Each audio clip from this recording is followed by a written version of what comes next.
السلام علیکم ورحمۃ اللہ وبرکاتہ۔ کیسے ہیں آپ سب؟ امید کرتی ہوں انشاءاللہ تعالی ایمان اور صحت کی بہترین حالت میں ہوں گے۔ آج اللہ تعالیٰ کے فضل و کرم سے اور اس کے احسان سے الحمدللہ ہم سورۃ الہمزہ کی آیہ نمبر 5 سٹارٹ کریں گے۔ یا ربی لک الحمد کما ینبغی لجلال وجہک وعظیم سلطانک، الصلاة والسلام على اشرف الانبیاء والمرسلین وعلى آلہ وصحبہ اجمعین، اما بعد فاعوذ باللہ من الشیطان الرجیم، بسم اللہ الرحمن الرحیم۔ رب اشرح لی صدری ویسر لی امری واحلل عقدۃ من لسانی یفقہوا قولی۔ ربی زدنی علما، اللہم فقہنا فی الدین، آمین یا رب العالمین۔ آیہ نمبر 5، وما ادراک، اور کیا تم سمجھے، مل حطمہ، حطمہ کیا ہے، اور تم کیا سمجھے کہ حطمہ کیا ہے۔ اس آیہ میں اللہ تعالیٰ کوشچن کر رہے ہیں، اس میں سوال ہے، استفہام ہے، وہ کس لیے؟ تاکہ حطمہ کی ہولناکی بیان کی جائے۔ اس میں اللہ تعالیٰ یہ بتا رہے ہیں کہ تم کیا سمجھ رہے ہو کہ حطمہ کیا ہے، جہاں پہ انسان کو جو ہمز لمز کرتا ہے، پیسہ جمع کرتا ہے، اس کو پھینک دیا جائے گا۔ تم کیا سمجھ رہے ہو کہ اس کو کہاں پہ پھینکا جائے گا؟ حطمہ ایکچولی ہے کیا؟ تو اللہ تعالیٰ یہ ریئلائز کرانے کی کوشش کر رہے ہیں کہ تم نہیں جان سکتے کہ وہ کس قدر خوفناک چیز ہے، اس کی ہولناکی کیسی ہے، تمہاری عقلیں اس کا ادراک نہیں کر سکتی، تمہارا فہم اور شعور اس کی تہ تک نہیں پہنچ سکتا۔ اور پھر اگلی آیات میں اللہ تعالیٰ ہمیں خود اس کی ڈیٹیلز دے رہے ہیں، جن کو انشاءاللہ تعالیٰ ہم آگے سٹڈی کریں گے۔ لیکن ابھی ہم یہ دیکھتے ہیں کہ یہاں پہ اللہ تعالیٰ نے کوشچن کرنے والا طریقہ اڈاپٹ کیوں کیا۔ یہ طریقہ کار جو ہے ہم قرآن میں بہت جگہ دیکھیں گے کہ اللہ تعالیٰ کوشچن کرتے ہیں یا سوالیہ طریقے سے بات کرتے ہیں۔ یہ قرآن کا طریقہ تعلیم ہے اور یہ بہت عمدہ ہے۔ کیوں؟ کیونکہ اس سے موٹیویٹ ہوتا ہے سامنے والا۔ اور اسی طریقے کو آپ صلی اللہ علیہ وآلہ وسلم نے بھی اڈاپٹ کیا، صحابہ کو تعلیم دینے کے لیے، مسلمانوں کو تعلیم دینے کے لیے۔ جب آپ صلی اللہ علیہ وآلہ وسلم صحابہ کے درمیان بیٹھے ہوتے تھے نا، تو آپ صلی اللہ علیہ وآلہ وسلم پوچھتے تھے ان سے کوسچن، اور جب وہ اٹینٹیو ہو جاتے تھے تو پھر آنسر اس کا کرتے تھے۔ جیسے صحابہ کے درمیان آپ صلی اللہ علیہ وآلہ وسلم بیٹھے ہیں، تو آپ صلی اللہ علیہ وآلہ وسلم نے پوچھا، کیا تم جانتے ہو کہ مفلس کون ہے؟ اور صحابہ کا آپ دیکھیں کہ صحابہ کو ادب کا اتنا پتہ تھا کہ وہ اس کا آنسر نہیں کرتے تھے کہ کچھ بھی ہے تو وہ بولنا شروع کر دیں گے کہ مفلس ایسا ہوتا ہے، ایسا ہوتا ہے۔ ان کا جواب یہ ہوتا تھا کہ اللہ اور اس کا رسول ہی بہتر جانتے ہیں۔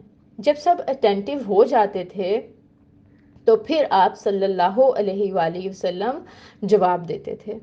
تو یہ طریقہ تعلیم سب کو اٹینٹیو کرنے کے لیے بہت عمدہ ہے اور اس سے موٹیویشن ملتی ہے، اور قرآن نے اس طریقے کو بارہا اڈاپٹ کیا ہے۔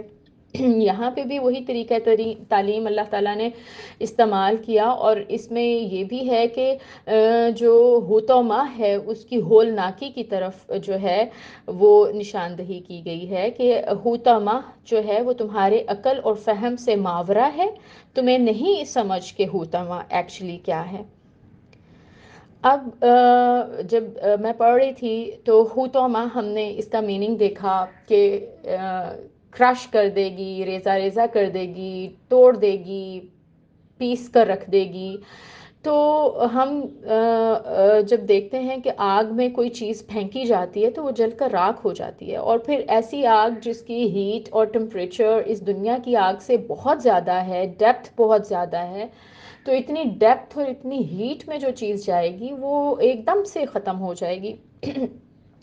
تو جب اس کو میں ریلیٹ کر رہی تھی کہ چورا چورا کیسے ہوگا آگ میں جا کے انسان نا، تو یہاں پہ اللہ تعالیٰ نے سبحان اللہ یہ اتنا خوبصورت یہاں پہ حتما کا جو ہے ورڈ یوز کیا، اس کو ریلیٹ اگر ہم کریں جیسے مفسرین نے کیا ہے، اور میں آپ کے سامنے رکھوں گی کہ جب انسان ہمز لمز میں انوالو ہوتا ہے تو اس کی زبان جو ہے وہ غلط استعمال ہو رہی ہوتی ہے، اور جب انسان کے پاس پیسہ ہوتا ہے نا تو پھر اس کے پاس پاور ہوتی ہے، تو اس پاور میں بھی وہ اپنی زبان کو جیسے دل چاہتا ہے، وہ سمجھتا ہے سب اختیارات میرے پاس ہے، میں جس کو جو چاہوں بول دوں، اور وہ اپنی زبان کو غلط استعمال کرتا ہے اتھارٹی کے بعد بھی۔ اب یہ اتھارٹی آپ دیکھ لیں، ہم اپنے گھروں کے اندر دیکھ لیں کہ کس طرح سے یہ اتھارٹی ہم یوز کر رہے ہیں، ٹھیک ہے؟ آفیسز میں یہ اتھارٹی کس طرح سے ہم اپنے سب آرڈینیٹس کے لیے یوز کر رہے ہیں، اور پھر ہر بندہ اپنی اپنی جگہ پر اس کو فٹ ان کر کے دیکھ لے کہ ہم اپنے اپنے دائرے میں اپنی اپنی اتھارٹی کو کس طرح سے استعمال کر کے اپنی زبان کو غلط استعمال کر رہے ہیں۔ تو سبحان اللہ، یہ سورہ مبارکہ آنکھیں کھول دینے کے لیے کافی ہے۔ اب اللہ تعالیٰ سے دعا یہ ہے کہ اللہ تعالیٰ ہمیں اس پہ عمل کرنے کی توفیق دے، اور ہمیں پتہ ہی نہیں ہے کہ ہم اپنی زبان سے کتنے لوگوں کو ہرٹ کر رہے ہیں۔ جب کوئی انسان ہمز لمز سے، اپنے طنز سے کسی دوسرے انسان کو نشانہ بناتا ہے تو ایکچولی کیا ہوتا ہے کہ وہ اس کو توڑ کے رکھ دیتا ہے۔ ایسے ہی ہوتا ہے کہ جب آپ کے اوپر کوئی طنز کرتا ہے تو وہ طنز آپ کو کرش کر دیتا ہے، آپ کو توڑ کے رکھ دیتا ہے، آپ کا دل ٹوٹ جاتا ہے، اور پھر آپ کی طبیعت بہت دنوں تک جو ہے وہ سم ٹائمز آپ اسی سیڈنس میں رہتے ہیں۔ تو جس طرح یہ طنز آپ کو توڑ پھوڑ کے رکھتا ہے، کرش کرتا ہے نا، بالکل اسی طرح یہ حطامہ اللہ تعالیٰ نے کہا تمہیں آگ یہ جو ہے کرش کر کے رکھ دے گی۔ تو حطامہ کیا ہے؟ کرشر ہے، ٹھیک ہے جی۔ جس طرح اب آپ دیکھیں یہ اتنی ہولناک ہے، عبرتناک ہے، اللہ تعالیٰ ہم سب کو اس سے محفوظ فرمائے۔ جس طرح ہم دیکھیں جہاں پہ گنے کا جوس نکل رہا ہوتا ہے، وہ مشین ہوتی ہے، اس میں گنا ڈالتے ہیں آپ، سارا جوس سائڈ پہ ہو جاتا ہے، اور کس طرح وہ گنا جو ہے اس کا چھلکا چور چور ہو جاتا ہے۔ پھر ہم جوسر مشین لیں، اور یہ دنیا کی زندگی سے ایگزامپلس ہیں کیسے چیزیں کرش ہوتی ہیں اور کس طرح سے۔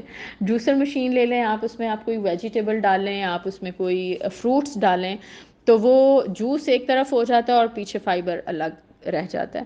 کس طرح سے جو ہے اس ویجیٹیبل کا یا فروٹ کا فائبر بالکل الگ ہو جاتا ہے ویسٹ بن کے، اور جوس الگ ہو جاتا ہے، اور کس طرح سے چورا چورا کر دیتا ہے۔ آئس کرشر ہے، کس طرح آئس کو کرش کر دیتا ہے۔